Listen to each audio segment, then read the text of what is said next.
ದೇಶಾದ್ಯಂತ ಕಾಂಗ್ರೆಸ್ ಪಾರ್ಟಿ ನಶಿಸಿ ಹೋಗ್ತಾ ಇದೆ. ಕಾಂಗ್ರೆಸ್ ಪಾರ್ಟಿ ಮಹಾರಾಷ್ಟ್ರದಲ್ಲಿ ಅಪೋಸಿಷನ್ ಪಾರ್ಟಿ ಲೀಡರ್ ಆಗಲಿಕ್ಕೂ ಯೋಗ್ಯ ಇರಲಾರದಷ್ಟು ಸ್ಥಿತಿ ಈಗ ಸದ್ಯದ ಮಟ್ಟದಲ್ಲಿ ಇದೆ ಅಟ್ ಪ್ರೆಸೆಂಟ್.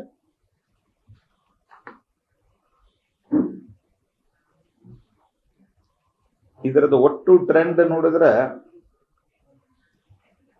ಕಾಂಗ್ರೆಸ್ ಪಾರ್ಟಿ ಹಿಂದೆ ಸನ್ಮಾನ್ಯ ಪ್ರಧಾನಮಂತ್ರಿಗಳು ಹೇಳಿದಂಗ ಪರಜೀವಿ ಪಾರ್ಟಿ. ಅಂದ್ರೆ ಸ್ವಂತದ ದೇಹ ಇರುವುದಿಲ್ಲ, ಅತೃಪ್ತ ಆತ್ಮಗಳು ಬೇರೆ ದೇಹದಲ್ಲಿ ಹೊಕ್ಕಾಗ ಅವನ್ನ ನಮ್ಮ ಭಾಷೆಯಲ್ಲಿ ದೆವ್ವ ಭೂತ ಅಂತ ಕರೀತಾರೆ. ಹಂಗಾಗಿದೆ ಕಾಂಗ್ರೆಸ್ ಪಾರ್ಟಿ. ಈಗ ಅಲ್ಲೇ JMM ಜೊತೆಗಿದ್ದರಂತ 12-13 ಸೀಟದಲ್ಲಿ ಟ್ರೆಂಡ್ ಅವ್ರದ್ದು ಫೇವರಬಲ್ ಇದೆ. ಓಕೆ, ನಾವು ಜಾರ್ಖಂಡದಲ್ಲಿ ನಮ್ಮ ನಿರೀಕ್ಷಿತ ಪರಿಣಾಮ ಬಂದಿಲ್ಲ, ಆದ್ರೆ we are not rooted out. As of now trend ಇದು ನಮ್ದು 26-27 ಇದೆ, JMM 30-31 ಇದೆ. ಕಾಂಗ್ರೆಸ್ ಪಾರ್ಟಿಗೆ ಒಂದು 10-12 ಸೀಟ್ ಅವ್ರು ಅಂಗಿ ಹಿಡ್ಕೊಂಡು ಹಿಂದೆ ಅಂಗಿ ಚುಂಗಿ ಹಿಡ್ಕೊಂಡು ಹೋಗೋದು ಅಂತ ಹೇಳಿದ್ನಲ್ಲ ಹಿಂದೆ. ಅವರು ಸ್ನಾನ ಮಾಡೋ ಮುಂದೆ ಅವ್ರ ಬುಡಕ್ಕೆ ಇವರು ಬಗ್ಗೆ ನಿಂತಾರ. ಇವರು ಸ್ವಲ್ಪ ಇವ್ರ ತಲೆ ಮೇಲೆ ನೀರು ಬಿದ್ದಾವ. ಆದರೆ Congress party on its own it is nowhere in the country. Uttar Pradesh by ಎಲೆಕ್ಷನ್ದಲ್ಲಿ BJP 9ರಲ್ಲಿ 7 ವಿ ಆರ್ ಲೀಡಿಂಗ್. ಓಕೆ, ನಮಗೆ ಮಹಾರಾಷ್ಟ್ರದಲ್ಲಿ wonderful. As of now trend is wonderful. Then ಬಿಹಾರದಲ್ಲಿ NDA ಇಸ್ ಡೂಯಿಂಗ್ ವೆಲ್. ಒಟ್ಟಾರೆ ಕಾಂಗ್ರೆಸ್ ಪಾರ್ಟಿ ಏನಕ್ಕೇನು ಕಾರಣದಿಂದ ಸ್ವಲ್ಪ ಏನೋ ಚಿಗುರ್ಕೊಂಡಂಗ ಅಂತ ಕೆಲವರಿಗೆ ಅನಿಸಿತ್ತು ಲೋಕಸಭಾ ಚುನಾವಣೆ ಆದ ನಂತರ. ಆಸ್ ಇಫ್ ಲೋಕಸಭಾದೊಳಗ ನಾವ ಅಂದ್ರೆ BJP ಅವರ ಸೋಚು ಅವರ ಗೆದ್ರ ನೋವು ಮಾತಾಡಕ್ ಶುರು ಮಾಡಿದ್ರ. ಕಾಂಗ್ರೆಸ್ ಪಾರ್ಟಿ ನಿರ್ಲಜ್ಜತಾ ನೋಡ್ರಿ ನೀವು. ಕಾಂಗ್ರೆಸ್ ಪಾರ್ಟಿಯ ಬಂಡತನ ನೋಡ್ರಿ ನೀವು.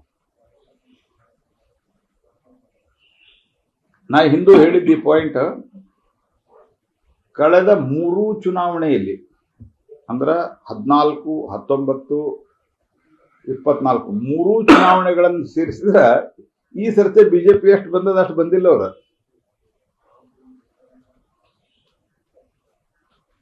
14ರಾಗಿದ್ದು, 19ರಾಗಿಂದು, 24ರಾಗಿಂದು ಎಲ್ಲ ಟೋಟಲ್ ಮಾಡಿದ್ರು ನಾವೆಷ್ಟು ಬಂದಿವಿ ಎಷ್ಟು ಬಂದಿಲ್ಲ. ಆದ್ರೆ ಲೋಕಸಭಾ ಚುನಾವಣೆ ಆದ್ಮೇಲೆ ಕಾಂಗ್ರೆಸ್ನವ್ರು ಹೆಂಗ ಕುಂಬದಾಡ್ತಾ ಇದ್ರು ಅಂತಂದ್ರ, ಒಬ್ಬವ SSLC ಒಳಗ ಫೇಲ್ ಆಗ್ತೀನಿ ಅಂತ ಹೇಳಿ ಅವಂಗ ಅನ್ಸಿತ್ತು ಕಷ್ಟದ ಪಾಸ್ ಆಗೋದು ಅಂತ. ಈಗ ಯೋಗೇಶ್ವರದಾಗಿತ್ತಲ್ಲ, ನಾನು ಸೋಲ್ತೇನೆ ಅಂತ ಹೇಳ್ಬಿಟ್ಟಿದ್ದೆ, ಆಲ್ಮೋಸ್ಟ್ ಇಂಡಿಕೇಶನ್ ಕೊಟ್ಟಿದ್ದಾರೆ. ಆದ್ರೆ ಪಾಸ್ ಆಗಿಬಿಟ್ಟ, 38-39 ತೊಗೊಂಡು ಪಾಸ್ ಆದ. ಒಬ್ಬ 99 ಮಾರ್ಕ್ಸ್ ಬೀಳ್ತದೆ ಅಂತಿತ್ತು, ಅವ್ನು 97 ಬಂದ್ಬಿಡ್ತು. ಅವ ಮನ್ಯಾಗ ಹತ್ಕೋತಿದ್ದ, 38ರ ಮೆರವಣಿಗೆ ಮಾಡ್ತಿದ್ದ ಊರಾಗ. ಇದು ಕಾಂಗ್ರೆಸ್ಸಿನ ಸ್ಥಿತಿಯಾಗಿತ್ತು ಲೋಕಸಭಾ ಚುನಾವಣೆಯಲ್ಲಿ. ಹಾಗೆ ಕಾಂಗ್ರೆಸ್ ಪಾರ್ಟಿಯ ಅಹಂಕಾರಕ್ಕೆ ಜನ ಒಂದು ಸ್ಪಷ್ಟವಾದಂತಹ ಉತ್ತರವನ್ನ ಕೊಟ್ಟಿದ್ದಾರೆ. ಇದು ಇನಿಷಿಯಲ್ ಟ್ರೆಂಡ್ ಅದ, ನಾ ಹೆಚ್ಚು ಹೇಳಲಿಕ್ಕೆ ಬಯಸೋದಲ್ಲ. ಇನ್ನು there is a lot of things to be seen. ಹಾಗಾಗಿ ನಾನು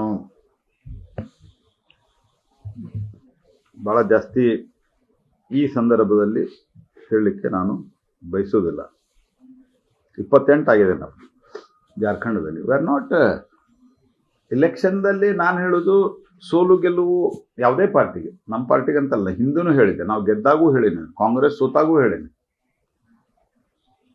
ನಾವು ಸೋತಾಗೂ ಹೇಳಿನಿ, ನಾವು ಗೆದ್ದಾಗೂ ಹೇಳಿನಿ, ಕಾಂಗ್ರೆಸ್ ಗೆದ್ದಾಗೂ ಹೇಳಿನಿ. ಆದ್ರೆ ಒಂದು ಪಾರ್ಟಿ ರೂಟ್ ಔಟ್ ಆಗಿ ಹೋಗೋದು, ಜಸ್ಟ್ ರೂಟಿಂಗ್ ಔಟ್, ಅಸ್ತಿತ್ವನೇ ಇಲ್ಲ ಅಂತ ಆಗುವಂತ ಸ್ಥಿತಿಗೆ ಕಾಂಗ್ರೆಸ್ ಪಾರ್ಟಿ ಬಂದಿದೆ.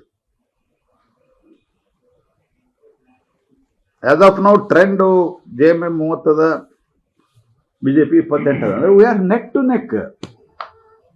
ನಿಮ್ದು ಮಹಾರಾಷ್ಟ್ರದಾಗ ನಿಮ್ದು 21 ಸೀಟ್ ಅದ ಈಗ ಆಸ್ ಆಫ್ ನಾವು ಟ್ರೆಂಡ್ದಾಗ ಮುಂದಿರೋದು. ನೀವು ಇನ್ನೂ ಒಂದೆರಡು ಸೀಟ್ ಹೆಚ್ಚು ಕಡಿಮೆ ಆಗ್ಬೋದು ಅಂತ ಇಟ್ಕೊಡ್ರಿ. I am not telling it is a final result. ನಿಮ್ಮ ಒತ್ತಾಯಕ್ಕೆ ನಾನು ಕಾಮೆಂಟ್ ಕೊಡ್ತಾ ಇದ್ದೀನಿ. I wanted to give at more up to 12:30 hour. ಹಾಗಾಗಿ ಇದು ಕಾಂಗ್ರೆಸ್ ಪಾರ್ಟಿಯ ಒಂದು ಮುಂದಿನ ದಿವಸಗಳಲ್ಲಿ ಉಳಿದ ರೀಜನಲ್ ಪಾರ್ಟಿಗಳು ಕಾಂಗ್ರೆಸ್ ಅನ್ನು ತಗೊಂಡು ಹೋಗಿ ಯಾವ ರೀತಿ ಅದರ ಪರಿಸ್ಥಿತಿ ಆಗ್ತದ ಅಂತ ಹೇಳಿ ನೀರಾಗ್ ಗುಣಗಾವ ಕೆಲವು ಸರ್ತಿ ಏನಾಗ್ತದ, ಸ್ವಲ್ಪ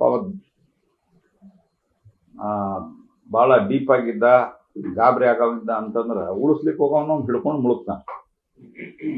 ಆ ರೀತಿ ಕಾಂಗ್ರೆಸ್ ಪಾರ್ಟಿ ಶರದ್ ಪವಾರ್ ನೇತೃತ್ವದ NCP, ಉದ್ಧವ್ ಠಾಕ್ರೆ ನೇತೃತ್ವದ ಶಿವಸೇನಾ ಇವನು ಮುಳುಗ್ಸಾರ. ಸ್ವಲ್ಪ ಹೆಚ್ಚು ಕಡಿಮೆ ಆಗಿದ್ರೆ JMM ಮುಳುಗಿಸ್ತಿದ್ರು. ಸ್ವಲ್ಪ ಯಾಕೋ ಬಿಟ್ಟಾರ ಹೋಲಿ ಅಂತ ಹೇಳಿ ಇದು ಕಾಂಗ್ರೆಸ್ಸಿನ ಸ್ಥಿತಿ. I don't want to react. ನಾನು ಮಧ್ಯಾಹ್ನ ಮೇಲೆ ನಿಮ್ಗೆ ಮತ್ತೊಂದು ರಿಯಾಕ್ಷನ್ ಕೊಡ್ತೀನಿ. ನೀವು ಇದನ್ನು ತೋರಿಸೋದಿಲ್ಲ ಈಗ, ಆಮೇಲೆ ಹೇಳ್ತೇನೆ BPL ಕಾರ್ಡ್ ಬಗ್ಗೆ. ಅದಲ್ಲ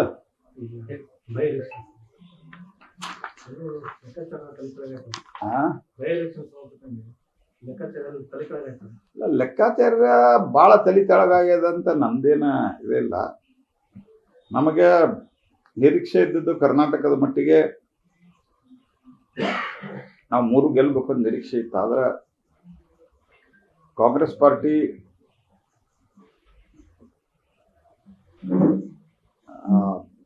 ಚನ್ನಪಟ್ಟಣದಲ್ಲಿ ಮತ್ತು ಸೊಂಡೂರಿನಲ್ಲಿ 2 ಕಡೆ ಗೆದ್ದಿದೆ. ನಾವು ಒಂದು ಕಡೆ ಗೆದ್ದಿದ್ದೀವಿ. ನಮಗೆ ಸ್ವಲ್ಪ ಟಫ್ ಫೈಟ್ ಇದೆ ಅಂತ ಅನ್ಸಿದ್ದು ಸೊಂಡೂರು ಇತ್ತು. ನಾನು ಹೋಗಿ ಬಂದಿದ್ದು ಸೊಂಡೂರಿಗೆ. ಪೂರ್ತಿ 2 ದಿವಸ ನಾನು ಅಲ್ಲಿ ಪ್ರಚಾರದಲ್ಲಿದ್ದೆ. ಸೊಂಡೂರು ಸ್ವಲ್ಪ ನಮ್ಗೆ ಟಫ್ ಅದ ಅಂತ ಮೇಲ್ನೋಟಕ್ಕೆ ಅನ್ನಿಸ್ತಾ ಇತ್ತು. ಯಾಕಂದ್ರೆ ಒಂದೊಂದು ಗ್ರಾಮ ಪಂಚಾಯಿತಿಗೆ 1-2 ಗ್ರಾಮ ಪಂಚಾಯಿತಿ ಒಬ್ಬ ಮಂತ್ರಿನ ಇಟ್ಟಿದ್ರು. ಮತ್ತು ಅವ್ರು ಏನು ದುಡ್ಡು ಖರ್ಚು ಮಾಡ್ತಾ ಇದ್ರೆ ಅದೆಲ್ಲ ನೀವು ಕ್ಯಾನ್ ಇಮ್ಯಾಜಿನ್. ಹಾಗಾಗಿ ಭಾರಿ ದೊಡ್ಡ ಹಿನ್ನಡೆ ಅಂತಲ್ಲ, ಬಟ್ ಸಿಟ್ಟಾವ್ ನಾವು ಗೆಲ್ತಾ ಇದ್ದೀವಿ. ಅಂಡ್ ಚನ್ನಪಟ್ಟಣ ನಮ್ಮ ನಿರೀಕ್ಷೆಗೆ ತಕ್ಕಂತೆ ಆಗಿಲ್ಲ. ಡಿಟೇಲ್ ರಿಯಾಕ್ಷನ್ ಫುಲ್ ರಿಸಲ್ಟ್ ಬಂದು ಮಾಡಿಕೊಡ್ತೀವಿ.